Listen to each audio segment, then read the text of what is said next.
রাজনীতিতে ফরমাল বিরোধী দল হওয়ার আগেই, সংসদ সদস্যদের শপথ অনুষ্ঠানের আগেই জামাত যে স্মার্ট রোল প্লে করছে, আমি দেখতে পাচ্ছি শুধু জামাতের অপার সম্ভাবনা।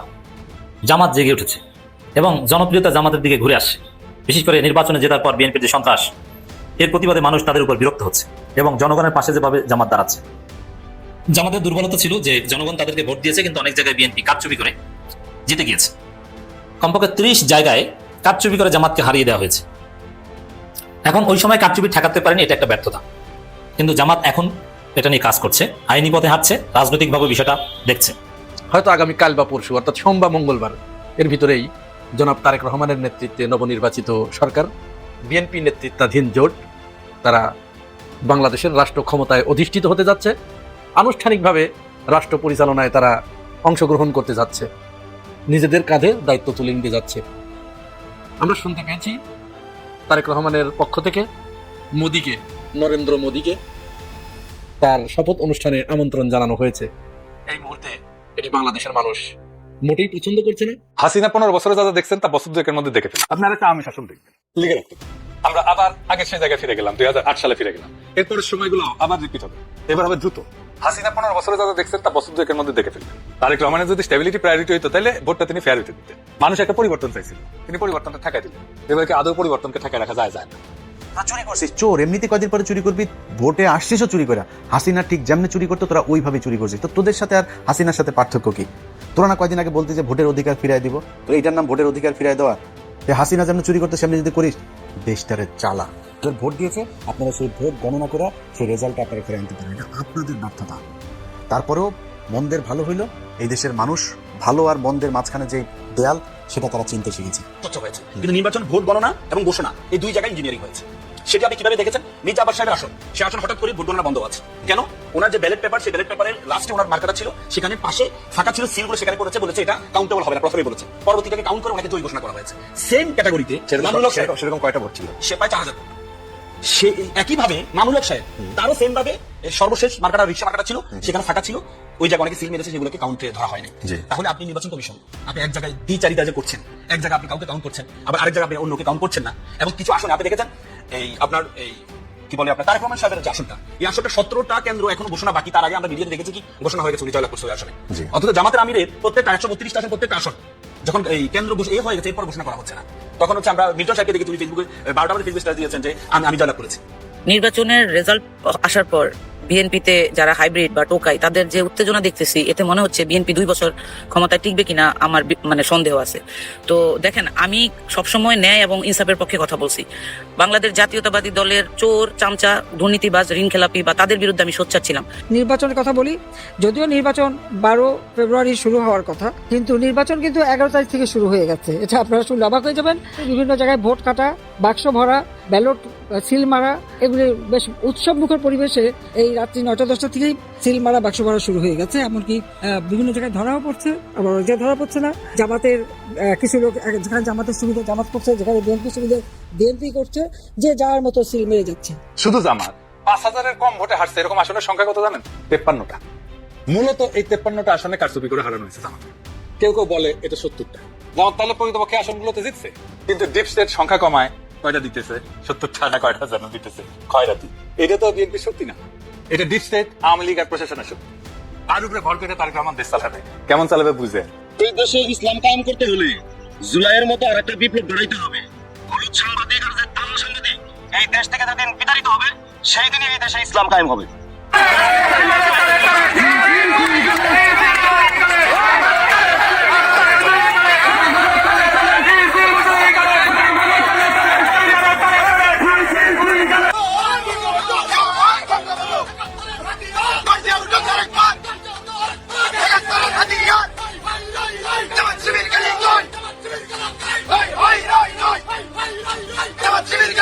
বারো তারিখের নির্বাচনে বিজয়ী হয়েছে বিএনপি, অপরদিকে আওয়ামী লীগের শীর্ষ নেতারা কারাগারে মিষ্টি বিতরণ করছে। কারাগারের মিষ্টির দোকানের নাকি সকল মিষ্টি শেষ। দর্শক, ইলেকশন ইঞ্জিনিয়ারিং হয়েছে কমপক্ষে 30 জায়গায় এবং ছোট আকারে অনেক জায়গায় হয়েছে, কিন্তু ফলাফল পাল্টে দেওয়ার মতো ঘটনা ঘটেছে 30 জায়গায়। তথ্য প্রমাণ সামনে আসছে। এবং তারেক রহমানও বিষয়টা নিয়ে বিব্রত। খালেদ মহিউদ্দিন প্রশ্ন করেছেন, কিন্তু তারেক রহমান কিন্তু কোনো উত্তর দিতে পারেনি, তিনি এড়িয়ে গিয়েছেন। বলেন যে জনগণকে কনভিন্স করে আমাদের ইলেকশন ইঞ্জিনিয়ার। আরে ভাই, এটা তো আপনাকে জিজ্ঞেস করেনি, আপনাকে জিজ্ঞেস করেছে ফলাফল টেম্পারিং এর সাথে আপনি জড়িত কিনা। এটা বুঝেন না আপনি প্রধানমন্ত্রী হচ্ছেন না। এটা এইভাবে হাসিনা স্টাইলে এড়িয়ে যাওয়া যাবে না।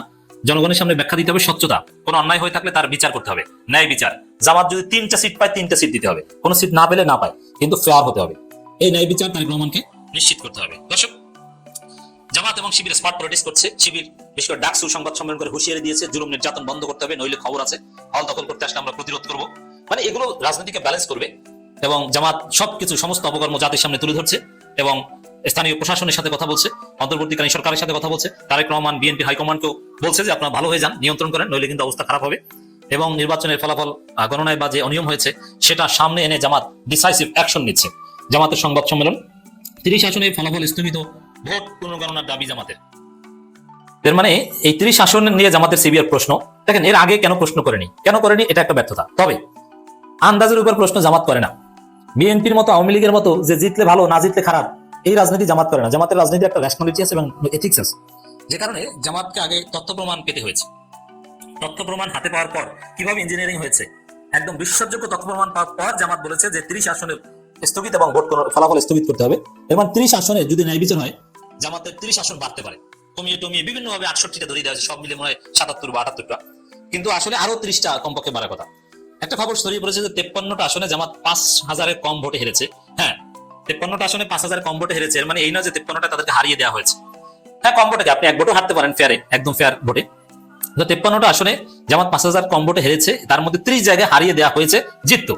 আর কিছু কিছু জায়গায় তো জামাতও অল্প ভোটে জিতেছে, মানুষ রফিকুল ইসলাম খান থেকে শুরু করে আর অনেকে অল্প কিছু ভোটের ব্যবধানে জিতেছে। অর্থাৎ কম ভোটের ব্যবধানে জেতা মানে কারচুপি, এটাকেও মনে করবেন না। তবে কারচুপি করে, ইঞ্জিনিয়ারিং করে জামাতকে হারিয়ে দেওয়া হয়েছে, বিএনপিকে জিতিয়ে দেওয়া হয়েছে। আমার মনে হয় ঢাকা 17 আসন, ওখানেও এরকম ইঞ্জিনিয়ারিং করা হয়েছে। এটা আমার দৃঢ় বিশ্বাস। যার আসনই হোক না কেন, অন্যায় তো অন্যায়, এর বিরুদ্ধে কথা বলতে হবে। তো জামাত বিশ্বাসযোগ্য তথ্য প্রমাণ একত্র করে 30 আসনে ফলাফল স্থগিত, ভোট পুনর্গণনার দাবি জানিয়েছে। ভোট পুনর্গণনা হলে ন্যায় বিচার হলে, দেখেন ভোট পুনর্গণনা হবে, কি মনে করেন দেশটা কি মগের মূল্য? জামাত প্রধান বিরোধী দল, তাদেরকে কোনো জবাব দিবে না, সব বোকা বানিয়ে সবকিছু একদম নিয়ে যাওয়া হবে না, এটা হিসাব জামাত নেবে, আইনি পথে যাবে। অতএব এই পুনর্গণনায় জামাতের 30 আসন বাড়লে বাড়তে পারে, আমি বলছি না যে বাড়বে, কিন্তু পুনর্গণনা করতে হবে, ফলাফল স্থগিত রাখতে হবে, যেহেতু প্রশ্ন উঠেছে এবং একটা আইনে এর ভিত্তি আছে পুনর্গণনা করার। আর পুনর্গণনা কি জামাতকে বোকা বানানো হবে? না, এত সোজা না। অতএব একটা বিষয় স্পষ্ট, নির্বাচন ওভারঅল ভালো হয়েছে, কারচুপি বা ফলাফল পাল্টে দেওয়া হয়েছে 30 জায়গার বেশি নয়। যদি 31 জায়গা হতো, জামাত 31 জায়গায় বলতো। মির্জা আব্বাসের আসনে নাসিরউদ্দিন পাটোয়ারিকে হারিয়ে দেওয়া হয়েছে, ইটস ট্রু। অতএব জামাত কিন্তু নড়েচড়ে বসেছে। এরা জাতীয় সংসদ নির্বাচনে 30টি আসনে ভোট কারচুপির অভিযোগ তুলেছে বাংলাদেশ জামাত ইসলামী। এসব আসনে ভোটের ফলাফল স্থগিত, পুনর্গণনা সহ আইনি পদক্ষেপ নেওয়া হবে বলে জানিয়েছেন জামাত ইসলামের সহকারী সেক্রেটারি জেনারেল ও মুখপাত্র ইহসানুল হক জুবায়ের। কিন্তু এটা যথেষ্ট সময় সাপেক্ষ ব্যাপার। নির্বাচন কমিশন যেহেতু গেজেট দিয়ে দিয়েছে, আইন অনুযায়ী অনেক সময় আপনারা দেখেছেন না যে 3 বছর 4 বছর পর চেয়ারম্যান পদ ফিরে পেয়েছে, তো এরকম হবে অনেক কিছুই, কিন্তু টাইম লাগবে। এই জিনিসটা অ্যাটলিস্ট সরকারকে চাপে রাখবে, লেজিটিমেসিকেও প্রশ্নবিদ্ধ করবে। আপনার এত দুর্বলতা নিয়ে 30 আসনে ভোট চুরি করেছেন, এটা নিয়ে আবার জামাতের উপর নির্যাতন করতে চান। জামাতের সাথে আপনাদের ভোটের পার্সেন্টেজের ব্যবধান ভেরি লিটল, আপনারা বিপদে পড়বেন। তো এটা জামাতের একটা স্মার্ট পলিটিক্স, যে এই বিষয়টা নিয়ে জামাত কিছু একটা করবে, অ্যাকশনে যাবে। এটা সংবাদ সম্মেলনে জামাত বলেছে। ইহসানুল হক জুবায়ের বলেন, দেশের মানুষ একটি সুষ্ঠু সুন্দর নির্বাচন আশা করেছে। ইতিমধ্যে নির্বাচন সম্পন্ন হয়েছে, যদিও সেই নির্বাচনে অনেক ক্ষেত্রে কারচুপি চালিত হয়েছে এবং ভোট প্রদানের ক্ষেত্রে বাধা দেওয়া হয়েছে। এজেন্টদের বের করে দেওয়া সহ বিভিন্ন ধরনের পরিস্থিতি তৈরি করা হয়েছে, যা আমরা আগেও বলেছি। এটা ওভারঅল একটা জামাতের দুর্বলতা, কারণ এজেন্টদের বের করে দেওয়া হয়েছে, আপনারা কেন বের হয়ে গেছেন, ওখানে মারামারি বাজাতেন। আর মূল দায়টা এখানে সরকারের। আর বিএনপি তো জন্মগতভাবে ভোট চোর, বাংলাদেশের সমস্ত ভোট চোরের ইতিহাস বিএনপির সাথে জড়িত। সেই মাগুরের উপনির্বাচন কি আমরা জানি না?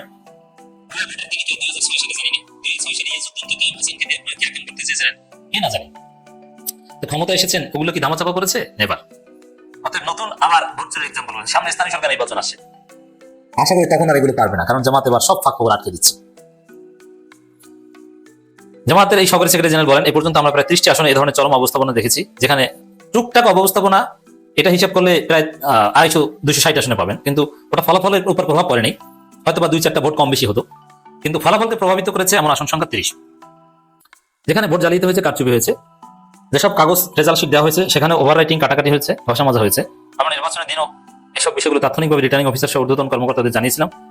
কিছু আসনের ফল দ্রুত দেওয়া হয়েছে, ইচ্ছা করেই এইসব আসনে কিছু আসনের ফল দ্রুত দেওয়া হয়নি, থামিয়ে দেওয়া হয়েছে, মানে ওই বিএনপিকে জিতিয়ে দিতে, তারেক রহমানকে জিতিয়ে দিতে। যেমন ঢাকার কয়েকটি আসনে আমরা ভোর 5টায় গিয়ে নির্বাচনের রেজাল্ট পেয়েছি। এটা অসম্ভব, ভোর 5টায় নির্বাচনের রেজাল্টের কোনো প্রশ্নই আসে না।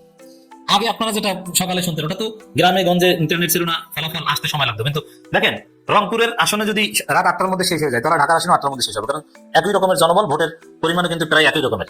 এত সময় লাগাবো না, 1-2 ঘন্টা পার্থক্য, কিন্তু এত ঘন্টা কেন? হঠাৎ সব অফ। সরজমিনে আমাদের কাছে প্রমাণ আছে কি আকাম করা হয়েছে এখানে। কিন্তু কোনো এখন পর্যন্ত জামাত কোনো আউটকাম পায়নি। নির্বাচন কমিশন এ ব্যাপারে আইনি পদক্ষেপ নেওয়ার সুযোগ আছে এবং আমরা সেসব পদক্ষেপ নেব। কর্মী সমর্থকদের উপর হামলার বিরুদ্ধে জামাত সোচ্চার হয়েছে। অতএব জামাত কিন্তু নড়েচড়ে বসেছে। হয়তো আগামী কাল বা পরশু অর্থাৎ সোমবার মঙ্গলবার এর ভিতরেই জনাব তারেক রহমানের নেতৃত্বে নবনির্বাচিত সরকার, বিএনপি নেতৃত্বাধীন জোট, তারা বাংলাদেশের রাষ্ট্র ক্ষমতায় অধিষ্ঠিত হতে যাচ্ছে। আনুষ্ঠানিকভাবে রাষ্ট্র পরিচালনায় তারা অংশগ্রহণ করতে যাচ্ছে, নিজেদের কাঁধে দায়িত্ব তুলে নিতে যাচ্ছে।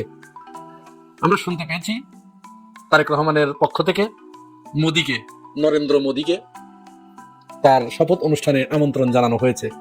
এই মুহূর্তে এটি বাংলাদেশের মানুষ মোটেই পছন্দ করছে না, কারণ দেশনেত্রী বেগম খালেদা জিয়াকে তিলে তিলে যে হত্যা করা হয়েছে, তিনি আপোষহীন নেত্রী ছিলেন। তিনি যদি একটু কম্প্রোমাইজ করতেন ভারতের সাথে, তাহলে তাকে জেলখানার অন্ধকার প্রকোষ্ঠে পচে মরতে হতো না। কিন্তু তিনি বুঝতে পেরেছিলেন, তিনি তার শত্রু চিনতে পেরেছিলেন। এই নরেন্দ্র মোদী শেখ হাসিনাকে দিয়ে এই বাংলাদেশে কি করেছে, এই বাংলাদেশের জনগণের উপরে কি করেছে, এটি তিনি বুঝতে পেরেছিলেন। সুতরাং জনাব তারেক রহমান এই বিষয়টি মাথায় রাখবেন বলে আমরা মনে করি। আর দ্বিতীয় আরেকটি বিষয় যেটি বলবো, নির্বাচনের পরের দিন থেকে বাংলাদেশের বিভিন্ন জেলায়, বিশেষ করে মুন্সিগঞ্জে, গাইবান্ধায় এবং আরো একটি জেলায় মোট 3 জনকে হত্যা করা হয়েছে নির্বাচনী সহিংসতায়, শুধুমাত্র আরেকজনকে ভোট দেবার কারণে। তো আরেকজনকে ভোট দেওয়া কি অপরাধ? ভোট চাওয়াও কি অপরাধ? অন্য কারো এজেন্ট হওয়া কি অপরাধ? নির্বাচনী যে এজেন্ট হওয়া, এটা কি অপরাধ? হত্যা করা হয়েছে। শুধু তাই নয়, লোমহর্ষক একটি ঘটনা ঘটেছে নোয়াখালীর হাতিয়ায়। 2018 সালে নোয়াখালীর সুবর্ণচরে ধানের শীষে ভোট দেবার অপরাধে আওয়ামী দুর্বৃত্তরা, আওয়ামী সন্ত্রাসীরা, ওইখানের একজন মুক্তিযোদ্ধার নেতৃত্বে, আমাদের মিডিয়াগুলো এই কথাগুলো বলে না, একজন মুক্তিযোদ্ধার নেতৃত্বে এক গৃহবধূকে গণধর্ষণ করেছিল। ঠিক 2026 সালে অর্থাৎ 13ই ফেব্রুয়ারি দিবাগত রাত্রে শাপলাকলিতে ভোট দেবার অপরাধে এক নারীকে, 3 সন্তানের মাকে ধর্ষণ করা হয়েছে। বিএনপি নেতাকর্মীরা এটি করেছে বলে অভিযোগ পাওয়া গেছে। আপনারা প্রত্যেকেই সেই ভিডিও দেখেছেন। ভিকটিম নিজে তার বর্ণনা দিচ্ছেন কিভাবে, এবং ডাক্তারের সনদও সেখানে আছে। এরপরে সারা দেশে জামাত শিবির এবং এনসিপির নেতাকর্মীদের বাড়িতে হামলা, ভাঙচুর, অগ্নিসংযোগ, এগুলো তো আছেই। এখন প্রশ্ন আসতে পারে, জামাত শিবিরের উপরে হঠাৎ করে বিএনপির কেন এত ক্ষোভ? বিএনপির লোকজন জামাত শিবির এবং এনসিপির লোকজনের উপরে কেন হামলা চালাবে? কেন তাদের বাড়ি ঘরে অগ্নিসংযোগ করবে? এই প্রশ্নটা আসা স্বাভাবিক না? আসা স্বাভাবিক এই কারণে, যেহেতু বিএনপি, জামাত এবং এনসিপি এরা উভয়ই তো মজলুম, শেখ হাসিনার দ্বারা নির্যাতিত। 2001 সাল থেকে 2006 সাল পর্যন্ত বিএনপি, জামাতের সাথে আরো 2টি দল ছিল, 4 দলীয় জোট ছিল। সুতরাং এখানে তো জামাত ইসলাম বা ওই অন্যান্য 2টি দল বিএনপির কারো বাড়িতে হামলা চালিয়েছে, কারো উপরে আক্রমণ করেছে? নাই, করে নাই। তাহলে এখানেও ক্ষোভ থাকার কথা নয়। 2009 সাল থেকে 2024 সালের 5 আগস্ট পর্যন্ত বিএনপি এবং জামাতের নেতাকর্মীদেরকে হত্যা, তাদের মা বোনদেরকে ধর্ষণ, গুম, খুন, নির্যাতন, গায়েবী মামলা, দেশনেত্রী বেগম খালেদা জিয়াকে হত্যা করা, এগুলো কারা করেছে? আওয়ামী লীগ করেছে। এখানে ভিকটিম কারা ছিল? জামাত এবং বিএনপি। আর 2024 সালের পরে এসে, 5 আগস্টের পরে এসে এনসিপি আজ পর্যন্ত। তাহলে এনসিপির সাথেও বিএনপির কোনো বিরোধ নাই। তারা এনসিপির কেউ বিএনপির কোনো নেতাকর্মীর বাড়িতে তো আক্রমণ চালায় নাই, অগ্নিসংযোগ করে নাই। জামাত ইসলাম তো একেবারে উদাহরণ দিলাম, প্রশ্নই আসে না। তাহলে এদের প্রতি ক্ষোভ কেন বিএনপির? ক্ষোভটা তো থাকার কথা ছিল, এরা প্রত্যেকেই, এনসিপি, জামাত ইসলাম, বিএনপি, এরা প্রত্যেকেই তো আওয়ামী লীগ দ্বারা নির্যাতিত। তাহলে আওয়ামী লীগের উপরে ক্ষোভ থাকার কথা ছিল। এক জানা যায় যে এর আগে বিএনপি এবং জামাত তাদেরকে এই কাজ করেছে, বাড়ির উপরে হামলা করেছে, বাড়িতে অগ্নিসংযোগ করেছে, বিএনপির কাউকে মার দিয়েছে, আঘাত করেছে। তাহলে বিএনপি হয়তো প্রতিশোধের জন্য এই কাজ করছে, এটি ধরে নেওয়া যেত বা মনের কাছে বুঝ দেওয়া যেত, কিন্তু সেটা তো হয় নাই। তাহলে বিএনপি কেন এই কাজ করছে? এখানে কিছু কিছু বিষয় অবশ্য আমার অবজারভেশনে উঠে এসেছে, যেমন একটা জায়গা থেকে এর সত্যতা পাওয়া গেছে, কোন একটা জায়গাটার আমি নাম মনে করতে পারছি না, কেউ যদি কারো যদি জানা থাকে তাহলে আমার কমেন্টস বক্সে লিখে দিবেন, এটা ডকুমেন্টসে রাখা দরকার আছে। আওয়ামী লীগের একজন নেতা তিনি বিএনপিতে যোগ দিয়েছেন এই নির্বাচনের 2 দিন আগে, এবং যখনই বিএনপি জয়লাভ করেছে, নিরঙ্কুশ সংখ্যাগরিষ্ঠতা পেয়েছে, সেই নেতা নির্বাচনের পরের দিন সেই আওয়ামী লীগের সেই নেতা ছাত্র শিবিরের লোকজনের বাড়িঘরে হামলা এবং অগ্নিসংযোগ করেছে। তাহলে বিষয়টা কি বোঝা যাচ্ছে? এখানে কিন্তু বিএনপির শ্রদ্ধা আবরণে থেকে আওয়ামী লীগ এই কাজটি করছে। যত জায়গায় এই ঘটনাটি ঘটেছে, আমি বলছি না সবই আওয়ামী লীগ করেছে, বা এটিও বলছি না সব বিএনপি করেছে, কিন্তু বিএনপি যেহেতু আওয়ামী লীগকে ডেকে এনেছে, তারা তাদেরকে সুযোগ দিয়েছে। পঞ্চগড়ে বিএনপির যে উপজেলা সভাপতি, তিনি পঞ্চগড়ের একটা ইউনিয়নে প্রথম 13 তারিখ সকালবেলায় আওয়ামী লীগের অফিস খুলে দিয়েছেন। আইনগতভাবে তো আওয়ামী লীগ এখনো বাংলাদেশে নিষিদ্ধ, তাহলে বিএনপির ওই নেতা কি পারেন আওয়ামী লীগের অফিস খুলে দিতে সরকারি সিদ্ধান্ত না আসা পর্যন্ত, বা বিএনপি রাষ্ট্র ক্ষমতায় এসে আইন করে যখন ওই আইনটি বাতিল করে দেবে ততক্ষণ পর্যন্ত এটি কি পারেন? পারেন না তো। তাহলে তিনি করলেন কেন? ওই যে একটা লিয়াজো হয়েছে, ওই লিয়াজোর কারণে। তো লিয়াজো যেহেতু করে আপনি তাদেরকে ডেকে এনেছেন, সুতরাং এরা এখন যে আকামগুলো করছে, আমি ধরে নিলাম হয়তো এই দাবি করা হবে যে না, এই কাজগুলো সব আওয়ামী লীগই করেছে, বিএনপির কেউ করে নেই, এটা আমরাও বিশ্বাস করি। যেটা যেহেতু ওই যে আগেই বলছি, ছকে তো মিলছে না, বিএনপির কারো সাথে জামাত শিবিরের কোনো রেশারেশি নাই, তার পূর্বে কোনো হামলা বা অগ্নিসংযোগের ঘটনা ঘটে নাই, তাহলে সেই প্রতিশোধ বিএনপি কেন নেবে? শুধুমাত্র এই নির্বাচনী ডামাডোল শুরু হবার পর থেকে, নির্বাচনী অপোনেন্ট হবার কারণে তারা এসে তাদের বাড়িঘরে হামলা চালাবে, এটি তো আসলে বিশ্বাসযোগ্য কথা নয়। আর যদি কেউ এটি করেই থাকে যে জামাত থেকে একজন দাঁড়িয়েছে, বিএনপি থেকে একজন দাঁড়িয়েছে, এখন যে জামাত সে জামাতে ভোট দিয়েছে, যে বিএনপি সে বিএনপিতে ভোট দিয়েছে, তো এটাই তো বাংলাদেশের রাজনীতি। তো এটার কারণে কি আরেকজনের বাড়ির উপরে এসে হামলা করতে হবে, তাকে মারতে হবে? তাহলে অধিকাংশ ক্ষেত্রে এই কাজ হয়তো আওয়ামী লীগ করেছে। তো আওয়ামী লীগ করলেও তো বিএনপি দায় এড়াতে পারে না, কারণ আপনি যে ডেকে এনেছেন, আপনি যাকে ডেকে এনেছেন সে যে আকাম করবে, এই আকামের পুরো দায়িত্ব আপনাকে নিতে হবে, আপনার গাড়িই যাবে। বিএনপির ভাইরা, এদেশের জামাত শিবির আপনাদের শত্রু নয়, এনসিপি আপনাদের শত্রু নয়। একটু চিন্তা করুন তো 5 আগস্টের আগের কথা, আপনারা যাদের উপরে হামলা করছেন, যাদেরকে মারধর করছেন, আপনারও যেরকম অবদান আছে হাসিনা তাড়ানোতে, তাদেরও কি কম অবদান আছে? তারা এবং আপনারা মিলেই তো এই কাজটি করেছেন। তাহলে মুহূর্তের ভিতরে এটি ভুলে গেলেন? অবশ্য খুব ভালো 2টি পদক্ষেপ তারেক রহমান নিয়েছেন। নোয়াখালীর দিকে কোনো একটা জায়গায় তারেক রহমানের নির্দেশে ছাত্র দলের 5 নেতাকর্মীকে দল থেকে বহিষ্কার করা হয়েছে এবং তাকে পুলিশে ধরে দেওয়া হয়েছে এই অপরাধে, হামলার অপরাধে। এর জন্য অবশ্যই বিএনপি ধন্যবাদ পাবার উপযুক্ত, এটি আমরা চাই, এই কাজটিই করতে হবে। না হলে ওই বেপরোয়া যারা হয়ে গেছে বা অনুপ্রবেশকারী যারা আছে, ওরা সতর্ক হবে না। তারেক রহমানও একটি নির্দেশনা দিয়েছেন এবং একটি কঠোর বার্তা দিয়েছেন যে যারা হামলাকারী তারা কোনো মতো অবস্থায় আমাদের দলের অন্তর্ভুক্ত নয়, এদেরকে আমরা বরদাস্ত করব না। এটি রাজনীতির জন্য অত্যন্ত ইতিবাচক একটা বার্তা। দেখলাম আমির খসরু মাহমুদ, তিনিও একটি চমৎকার বক্তব্য দিয়েছেন। তিনি বলেছেন যে চাঁদাবাজ এই দলের ভিতরে থাকতে পারবে না, যারা যা করেছো এখন থেকেই ভুলে যাও, এইগুলো দরকার। এটি এই নতুন বাংলাদেশে মানুষ দেখতে চাচ্ছিল। বিএনপির হোম্মাম কাদের, সালাউদ্দিন কাদেরের ছেলে, তাকে আমার পক্ষ থেকে স্যালুট। তিনি এরকম একটি যুগান্তকারী বক্তব্য দিয়েছেন। তিনি বলেছেন এই আসনে, আমার এই আসনে, সারা বাংলাদেশে যদি হামলা এবং ভাঙচুর হয়, আমার এই আসনে আমার অপোনেন্ট কারো গায়ে ফুলের টোকা দেওয়া যাবে না। আরেকটা কথা না বললেই নয়, ছাত্র দলের সভাপতি রাকিবউদ্দিন আহমেদকে অসংখ্য ধন্যবাদ। তিনি চমৎকার একটা বক্তব্য দিয়েছেন আজকে, দীর্ঘদিন পরে। তার এ পর্যন্ত এই ধরনের বক্তব্য শুনি নাই। তিনি তার কমন শত্রু আওয়ামী লীগকে চিহ্নিত করেছেন, বলেছেন আমরা সবাই দোসরের বিপক্ষে, এই দোসররা এদেশে রাজনীতি করতে পারবে না, এছাড়া বাকি আমরা সবাই এক। এর জন্য রাকিবউদ্দিনকে অবশ্যই ধন্যবাদ পাওয়ার উপযুক্ত, তাকে আমরা ধন্যবাদ জানাই। এখন জনাব তারেক রহমান যদি এই দেশটাকে খুব তাড়াতাড়ি আপনি জামাত শিবির, এনসিপি এদেরকে নিয়ে রাষ্ট্র পুনর্গঠনে হাত না দেন, এদেরকে যদি আপনি শত্রু বানিয়ে ফেলেন, তাহলে কিন্তু দেশ অত্যন্ত ভয়াবহ সংকটের দিকে চলে যাবে। আমরা দীর্ঘদিন এই দেশ কিন্তু আমাদের খুব কষ্টের একটা দেশ আমরা পেয়েছি। শেখ হাসিনা এই দেশটাকে যা করে ফেলেছিল এবং যে পর্যায়ে নিয়ে যেতে চাচ্ছিল, সেইখান থেকে দেশটা কোথায় এসেছে আপনি একটু ভাবুন। আপনাকে অবশ্যই এই বিষয়ে নজর দিতে হবে। আপনার বিরোধী নেতাকর্মী যারা আছে, আপনার বিরোধী দলের যারা আছে, এদের প্রত্যেকের জান মাল সম্পদ রক্ষার দায়িত্ব কিন্তু আপনাকে নিতে হবে। কারণ এই রাষ্ট্র হাতে নেবার পরে আপনাকে কিন্তু অনেক কষ্ট করতে হবে। আপনার সামনে যে চ্যালেঞ্জ গুলো আছে, আপনাকে নাস্তানাবুদ করে ছাড়বে।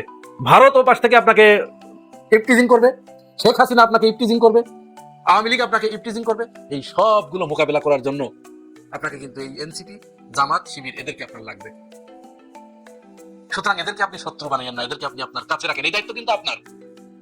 বিরোধী দল কিন্তু সবসময় চাইবে ছুটে যেতে, একটু এদিক ওদিক গিয়ে আন্দোলন, কোনো ইস্যু পেলেই আন্দোলন করে হট্টগোল করতে। সুতরাং তাদেরকে আপনি আপনার বুদ্ধিমত্তা দিয়ে তাদেরকে কাছে ডেকে আনুন। আপনার আশেপাশে আওয়ামী লীগের অনেক নেতা ফিরে গেছে, বামপন্থী অনেক নেতা ফিরে গেছে, যারা এই দেশটাকে স্থিতিশীল করতে চায় না, হতে দিতে চায় না, যারা মনে প্রাণে এখনো চায় শেখ হাসিনা ফিরে আসুক। শেখ হাসিনা ফিরে আসলে জামাত ইসলামকে তো মারবেই, আপনাকেও কিন্তু ছেড়ে দেবে না। এই আওয়ামী লীগের কারণেই কিন্তু শহীদ প্রেসিডেন্ট জিয়াউর রহমানকে শহীদ হতে হয়েছে, দেশনেত্রী বেগম খালেদা জিয়াকে তিলে তিলে জীবন দিতে হয়েছে, তাকে জেল খাটতে হয়েছে। সুতরাং আপনি আপনার কমন শত্রুকে চিহ্নিত করে যারা আপনারা মজলুম ছিলেন, এই মাজলুম একত্রিত হয়ে বাংলাদেশকে সামনের দিকে এগিয়ে নিয়ে যান, এটি আপনার কাছে আমাদের আবেদন। আমি সবসময় ন্যায় এবং ইনসাফের পক্ষে কথা বলছি। বাংলাদেশ জাতীয়তাবাদী দলের চোর, চামচা, দুর্নীতিবাজ, ঋণ খেলাপি বা তাদের বিরুদ্ধে আমি সোচ্চার ছিলাম। আমাকে যে আপনারা বলছেন যে আমি হেরে গেছি, আমি হারলাম কই? ঢাকা 5-এ আমি ডাইরেক্ট আপনার বিরোধিতা করছি যে প্রার্থীকে দেওয়া হয়েছিল, একজন চাঁদাবাজকে দেওয়া হয়েছে এবং তার জনসম্পৃক্ততা নাই, সাথে কিছু গুন্ডা মাস্তান নিয়ে বিএনপির রাজনীতিকে কুলুষিত করছে, তাকে আপনারা নমিনেশন দিয়েছেন এবং তার বিরুদ্ধে আমার অবস্থান। দলের সিদ্ধান্ত আমি মানি নাই, কারণ হচ্ছে দলের সব সিদ্ধান্ত আমি মানবো কেন? আমার তো গণতান্ত্রিক একটা অধিকার আছে। আমি দলকে ভালোবাসি, তার মানে এই না যে আমার উপর আপনি চাপাইয়া দিবেন আর সেটা আমি মানবো। তো যাই হোক, আমার আসনে নবিউল্লাহ ফেল করছে এবং জামাতের 11 দলীয় প্রার্থীর যে কামাল সাহেব, উনি বিজয় লাভ করছে বিপুল ভোটে। তো বাংলাদেশ জাতীয়তাবাদী দলের জন্য একটা কথা বলি, ঢাকা 4 এবং ঢাকা 5 এটা হচ্ছে জনগণের ভোট এবং ধানের শীষের পক্ষের ভোট। এখানে ধানের শীষ যে আপনাদের সাথে নাই, এটা নির্বাচনের ফলাফলই তো আপনারা দেখলেন ঢাকা 5-এ। ঢাকা 4-এর কথা আমি বলবো, এখানে সূক্ষ্ম ষড়যন্ত্র হয়েছে, রবিনের জনপ্রিয়তা অনেক বেশি এবং ঢাকার যদি বিএনপি 1-2টা আসন জেতার সম্ভাবনা থাকতো, সেটা ছিল নাম্বার 1-এ। তো সেখানে রবিনকে খুব সূক্ষ্মভাবে হারানো হয়েছে, ডিপ স্টেট পলিটিক্স, এটা তো আমরা বুঝতে পারি। তো আমি জানি না উনি একজন রাজনৈতিক নেতা হিসেবে ওনার নিজস্ব স্টেক কিভাবে ধরে রাখবো এলাকায়, সেটা তার ব্যাপার। কিন্তু আমি আমার এলাকাতে আমি নিজে পাশ করছি, আমি মনে করি। এর সাথে আমি তুলির বিরুদ্ধে আমার অবস্থান ছিল, মাহাদি আমিনের বিরুদ্ধে অবস্থান ছিল। মাহাদির প্রার্থী তুলি সে ফেল করছে, এরপরে আমিনুল ফেল করছে। তো আমি তো ঢাকা শহরের প্রত্যেকটা পয়েন্টে আমার লোককে বসাইতে পারছি যেন আগামী আন্দোলন সংগ্রামে আমি সফল হইতে পারি। আমি বাংলাদেশ জাতীয়তাবাদী দলের রাজনীতিকে বিশ্বাস করে এই দলকে ছোটবেলা থেকে ভালোবাসি, কিন্তু আধিপত্যবাদের পক্ষের দালালদেরকে নিয়ে বাংলাদেশ জাতীয়তাবাদী দল সামনে আগাবে এটা আমি বিশ্বাস করি না। এবং তারা যদি এই পথ থেকে সরে না আসে, তাদের অবস্থা হাসিনার চেয়ে খারাপ হবে। আজকে এটা অন রেকর্ডে আমি বইলা দিলাম। আর এই যে চামচামির রাজনীতি ভাই আমি করি না, রাজাকার গুপ্তচর বইলা তোরা আমাদের যে মন থেকে উঠে গেছে বিএনপি, এটা তো অলরেডি প্রমাণ পাইছস না? তো আমি মনে করি যে শহীদ রাষ্ট্রপতি জিয়াউর রহমানের আদর্শ যতদিন বাইচা থাকবে, এই দলের আদর্শ আমি বুকে ধারণ করি। তার মানে এই না এই দলের পক্ষ হয়ে আমি দল কানা কোনো সিদ্ধান্ত নিব, আমি গণতন্ত্রের পক্ষে থাকবো, এটাই আমার মানে কি বলে এটাকে প্রতিজ্ঞা। আরেকটা জিনিস হচ্ছে, জামাত ইসলামকে নিয়ে অনেকে অনেক কথা বলে। ভোটের মাঠে বা জনসম্পৃক্ততায় বিএনপির চেয়ে জামাত 200 গুণ বেশি আগায় আছে। এটা যারা অঙ্ক বুঝে, যারা বাংলাদেশের রাজনীতি বুঝে, তারা খুব ভালোভাবে টের পাচ্ছে। তো এটাকে আমি সাধুবাদ জানাই। তারা যদি সাম্প্রদায়িক রাজনীতিকে প্রাধান্য না দিয়ে গণতান্ত্রিকভাবে আগায়, জামাত সামনে হয়তো তাদের একটা পসিবিলিটি আছে, তারা সরকার গঠন করতে পারে। এবং এনসিপিতে যারা আজকে হয়তো অনেক আসন পায় না, কিন্তু এই ছেলেগুলো জুলাইয়ের নেতৃত্ব দিছে, আর তাদের কারণে কিন্তু এই 5ই আগস্ট তৈরি হয়েছে, যার ফলে আজকে এই যে ঢ্যাং ঢ্যাং করে মানুষের বাড়ি ঘরে আগুন লাগাইতে যাচ্ছে সন্ত্রাসীরা, আওয়ামী লীগকে পুনর্বাসন করে, এদের পরিণতি খুব খারাপ হবে। আমি এনসিপির নেতৃবৃন্দর কাছে অনুরোধ করব, নিজের পায়ের নিচের মাটি শক্ত করেন এবং বাংলাদেশের গণতন্ত্রের পক্ষে, আধিপত্যবাদের পক্ষে যে শক্তিটা দাঁড়াইছে এনসিপি, সেটার হচ্ছে মূল সূত্র বা রুট, এই রুটটাকে আপনারা ভালোভাবে দাঁড় করান। আমি মনে করি যে এই দেশে পরিবর্তন হবে। আমাদের মানচিত্রটা আসলে এমনভাবে তৈরি হওয়া, যেখানে এই দাসত্ব, দালালি আমরা মেনে নিয়েছি। তো বাংলাদেশের জনগণ তো 60% হা ভোট দিছে। আমার মতে এই 60% হা ভোটই সংসদে সরকার গঠন করার কথা ছিল। আর যারা 30% না ভোট দিছে এবং এই না ভোটের প্রার্থীরাই যারা আজকে সরকার গঠনের সাথে আছে, তারা হচ্ছে হাসিনার আধিপত্যবাদ এবং ফেসিস্ট। সো আপনারা সতর্ক থাকেন। আর আমার অবস্থান সবসময় পরিষ্কার, বিএনপি সরকার গঠন করলেও আমি ন্যায্যতার পক্ষে গঠনমূলক সমালোচনা করব এবং দুর্নীতিবাজ, ঋণ খেলাপিদের বিরুদ্ধে আমার অবস্থান আগে যা ছিল এখনো তাই থাকবে। প্রায় 18 বছর পর রাষ্ট্র ক্ষমতার স্বাদ পেয়েছে বিএনপি। এখন বিএনপি ক্ষমতা যাবার পর গতকালকে থেকে নানান আলোচনা আছে, মন্ত্রিপরিষদ গঠিত হচ্ছে, অনেকের নাম আলোচনায় আছে। তবে একটা সরকারের মধ্যে 2টি প্রধান পদ থাকে, একটা হচ্ছে প্রধানমন্ত্রী পদ আর একটা হচ্ছে রাষ্ট্রপতি পদ। তো আওয়ামী লীগ বলেন, বিএনপি বলেন, খুবই সচরাচর দেখা যায় যে নিজ দলের বাহিরে গিয়ে এমন গুরুত্বপূর্ণ পদ অর্থাৎ রাষ্ট্রপতি, এই ধরনের একটা পদের মধ্যে কাউকে বসান। অতীতে আপনার রাষ্ট্রপতি কি বলা হয় যে শাহাবুদ্দিন চৌধুরী, আমাদের যে চুপ্পু সাহেব আছেন তিনি না, এর আগে যিনি ছিলেন বিএনপির সময় সম্মত নাকি করা হয়েছিল। তো এইবারও কি আসলে এরকম কোনো ব্যতিক্রম কিছু দেখতে পাচ্ছি আমরা? কেন এতগুলো কথা বললাম? রাষ্ট্রপতি পদ নিয়ে 4 জন ব্যক্তির নাম আলোচনায়, এর মধ্যে 3 জন হচ্ছেন দলটির প্রবীণ নেতা আর একজন হচ্ছে অরাজনৈতিক একজন। বুঝতেই পারছেন, ক্যাপশন দেখে বা টাইটেল দেখে বুঝেই গেছেন যে এই একজন হচ্ছে অন্তর্বর্তীকালীন সরকারের যিনি প্রধান উপদেষ্টা ছিলেন, ডক্টর মোহাম্মদ ইউনূস। এখন এটাও একটা পলিটিক্স। তবে শুধুমাত্র কি ইউনূসের নাম এসেছে না, দলটির স্থায়ী কমিটির সদস্য নজরুল ইসলাম খান এবং অন্তর্বর্তী সরকারের প্রধান উপদেষ্টা প্রফেসর ডক্টর মোহাম্মদ ইউনূস রাষ্ট্রপতির পদে আপনার সবচেয়ে বেশি আলোচনায় রয়েছেন। অর্থাৎ বিএনপির যিনি স্থায়ী কমিটির সদস্য নজরুল ইসলাম খান, উনিও রাষ্ট্রপতি পদে আলোচিত হচ্ছেন, পাশাপাশি ডক্টর ইউনূসও একই পদে আলোচনায় আছেন সর্বোচ্চ লেভেলে। এছাড়া তিনি আপনার নজরুল ইসলাম খান যিনি আছেন, তিনি নির্বাচনে কোনো প্রতিদ্বন্দ্বিতা করেন নাই। এবার আপনারা জানেন যে উচ্চ কক্ষ নিম্ন কক্ষ যে দ্বিপাক্ষিক বা দ্বিকক্ষ বিশিষ্ট যে পার্লামেন্টারি সিস্টেম, তো সেইখানে এবার এই ব্যতিক্রমতার সুযোগ আছে। তো বলা হচ্ছে যে নজরুল ইসলাম খান তিনি নির্বাচনে প্রতিদ্বন্দ্বিতা না করলেও আপনার এবার তার নামটা আলোচনায়। এছাড়া তিনি অতীতে কোনো মন্ত্রণালয় বা মন্ত্রিত্ব পাননি, তবে দীর্ঘদিন ধরে বিএনপি রাজনীতিতে সুনামের সহিত স্বচ্ছতার সহিত রাজনীতি করেছেন। আর ব্যক্তি জীবনে ওনার যে ক্যারিয়ার, সেখানে একমাত্র কুয়েতে তিনি রাষ্ট্রদূতের একটা দায়িত্ব পালন করেছেন। এই ব্যতিক্রমী কর্মজীবন এবং অভিজ্ঞতাই তাকে পারদর্শী হিসাবে বিবেচিত করছে রাষ্ট্রপতি পদে। জিয়া পরিবারের বিশ্বস্ত এই প্রবীণ নেতাকে রাষ্ট্রপতি পদ দিয়ে সেই বিশ্বস্ততার পুরস্কার হিসাবে সম্মানিত করার আলোচনার মধ্যে নজরুল ইসলাম খান শীর্ষে আছেন। দলীয় সূত্রটি বলছে তার দীর্ঘদিনের অবদান এবং নেতৃত্ব বিএনপির অভিজ্ঞতার ভারসাম্য রক্ষায় গুরুত্বপূর্ণ ভূমিকা পালন করবে। অপরদিকে ডক্টর ইউনূস, তাকেও রাষ্ট্রপতি পদে রাখা নিয়ে ব্যাপক আলোচনা চলছে। তিনি গত 3 নির্বাচনে বিএনপি ক্ষমতায় এলে রাষ্ট্রপতি হতে পারেন এমন আলোচনাটা আগেই ছিল, আর এবার তো ক্ষমতায় চলে আসছে। এরপরে যিনি আছেন বিএনপির দুঃসময়ে যিনি সবচেয়ে বেশি কর্মকাণ্ড করেছেন, মির্জা ফখরুল ইসলাম আলমগীর, এবং দলটির স্থায়ী কমিটির সদস্য ডক্টর আব্দুল মঈন খানের নামও রাষ্ট্রপতি পদে রয়েছে। দলটির নেতারা বলছেন চূড়ান্ত সিদ্ধান্ত শীঘ্রই প্রকাশিত হবে, আর যার পরই সরকার গঠন প্রক্রিয়া শুরু হবে। অন্যদিকে ঢাকা বিশ্ববিদ্যালয়ের সাবেক উপাচার্য ডক্টর আনোয়ারুল্লাহ চৌধুরী এবং বিশ্ববিদ্যালয়টির অবসরপ্রাপ্ত অধ্যাপক ডক্টর নুরুল আমিন ব্যাপারীর নামও আলোচনায় রয়েছে। তবে আমার প্রেডিকশন বলছে ডক্টর ইউনূসকে বিএনপি রাষ্ট্রপতি করবে না, এটা আমার প্রেডিকশন। এখানে আসছে ওনার নাম নাম্বার 2 এ আছে। আমার প্রেডিকশনটা কোথায়? আমার প্রেডিকশনটা হচ্ছে যে ডক্টর ইউনূস সম্পর্কে বিএনপি নেতাকর্মীরা ভালো করে জানে যে তিনি এনসিপি ঘেঁষা বা এনসিপির স্রষ্টা। আবার কেউ কেউ বলে থাকেন, বিএনপি বরাবরই অভিযোগ করতো একটা সময় পর্যন্ত যে জামাত ঘেঁষা, জামাত বলতো তিনি বিএনপি ঘেঁষা। তো এই সকল পয়েন্ট অফ ভিউতে, অথবা তিনি দীর্ঘদিন দলটি একটা রাষ্ট্রের প্রধান উপদেষ্টা ছিলেন, তো সেখান থেকে প্রশাসনিক সেটআপমেন্ট অনেক কিছুই ওনার কন্ট্রোলে এখন কিছুটা চলে আসছে। তো সেই জায়গা থেকে এত গুরুত্বপূর্ণ একটা পদ বিএনপির জায়গা থেকে বিএনপি ডক্টর ইউনূসকে করবে বলে আমার মনে হয়। এটা আমার ব্যক্তিগত অ্যানালাইসিস, যতটুকু আবহাওয়া প্রেক্ষাপট বুঝছি, তারপরেও ব্যতিক্রম হতে পারে, যেহেতু দ্বিতীয় তালিকায় তিনি রয়ে গেছেন, তার নামটা আছেন। দেখা যাক কি হয়। তবে আমি মনে করি নজরুল ইসলাম খানকে একজন বিচক্ষণ, স্বচ্ছ, ভালো মানুষ, রাজনীতিবিদ, এটা ওনাকে দেওয়া যায়। তোরা চুরি করছিস, চোর এমনিতে কয়দিন পরে চুরি করবি, ভোটে আসছিসও চুরি করে। হাসিনা ঠিক যেমনি চুরি করতো তোরা ওইভাবে চুরি করছিস। তো তোদের সাথে আর হাসিনার সাথে পার্থক্য কি? তোরা না কয়দিন আগে বলতে যে ভোটের অধিকার ফিরাই দিব, তো এটার নাম ভোটের অধিকার ফিরাই দেওয়া? যে হাসিনা যেমনি চুরি করতো সেমনি যদি করিস, দেশটারে চালা। তোদের ভোট দিয়েছে, আপনারা সেই ভোট গণনা করে সেই রেজাল্টটা আপনারা ঘরে আনতে পারেন, এটা আপনাদের ব্যর্থতা। তারপরেও মন্দের ভালো হইলো, এই দেশের মানুষ ভালো আর মন্দের মাঝখানে যেই দেয়াল, সেটা তারা চিনতে শিখেছে। যারা কিনা ভাবসাব মাইরা এখন মনে করেন ইনমিন কইরা তারপরে পারফিউম মেয়েরা সরকারি গাড়ি নিয়ে সংসদে যাবে, ভাই পেটটার মধ্যে, আপনার বাচ্চার পেটটার মধ্যে পাড়া দিলে ঘুষের টাকা, চুরির টাকা, পাবলিকের চুরির টাকা নিয়ে আপনার ঘরে, তো ভাবছুথান কেন? আপনারা চুরি করে তারপরে এমপি হয়েছেন, চোরের মতো থাকবেন, ভাব মারার কিছু নাই। তো এই চোরেরা যে চোর, সেটাও বাংলাদেশের মানুষ দেখেছে, আপনাদেরকে দেখায় রাখলাম। একটু নিজের ছোট মনে হয় না? যারা মনে করে বোধহয়, আমি আমার ইয়েতেও দেখলাম, আমার এই কি বলে ফেসবুকের লাস্ট যে পোস্ট ছিল, সেখানে আমি দেখলাম অনেকে কমেন্ট করেছে, কিরে তুই কই হারাই গেলি কেন? এবার আমি কি চুরি করছি? আমি চোর, আমার পেটে ঘুষের টাকা, আমার পাশে পেটের মধ্যে চুরির টাকা। তোর বাচ্চাদের পেটের মধ্যে এখন সরকারি গমের টাকা যাবে, সরকারি চালের টাকা যাবে, ভিজিএফ কার্ডের টাকা যাবে, ফ্যামিলি কার্ডের টাকা যাবে, তোর সন্তানদের পেটের মধ্যে, তোরা খাবি এগুলি। আমি কেন লজ্জা পাবো রে? আমার লজ্জা পাওয়ার কি আছে? আমার মানুষ ভোট দিয়েছে, তোরা চুরি করেছিস, ভিডিও আছে সব জায়গার। মনে করেন যে আপনারা এখন ওনারা বলতে পারে যে ভাই সব জায়গাতে হয় নাই, সব জায়গাতে হয় না, এটা আপনারা বললো আগে। প্রতিটা আসনে হয়েছে, ইচ অ্যান্ড এভরি কনস্টিটিউয়েন্সি, কিন্তু যেটা হয়েছে কোনো জায়গায় কম হয়েছে, বেশি হয়েছে। এখন আপনি মনে করেন যেই জায়গাগুলোতে আপনারা করলেন, দেখলেন, আপনার দল থেকে বলা হয়েছে যে এই জায়গায় আমরা চুরি করে জিতছি, ভাই এই জায়গায় চুরিটা একটু বেশি হয়ে গেছে, আরবার নির্বাচন করবো বলছেন নাকি এখন পর্যন্ত? এই যে 2-3 মাস ধরে আপনার হুমকি দেওয়া হচ্ছে, ভোট কেন্দ্রে যাইতে দিবে না, ভোট কেন্দ্রে গেলে হাত পা গুঁড়া করে দিবে, কাজে বলা হয়েছে নাকি তোমার এই দিব না, নির্বাচন করতে দিব না? এই চুয়াডাঙ্গার কালকে দিনের ঘটনা, ভোট চলাকালীন সময় আমার পেজে যায় ভাই, সব আছে এখানে। চুয়াডাঙ্গার প্রার্থী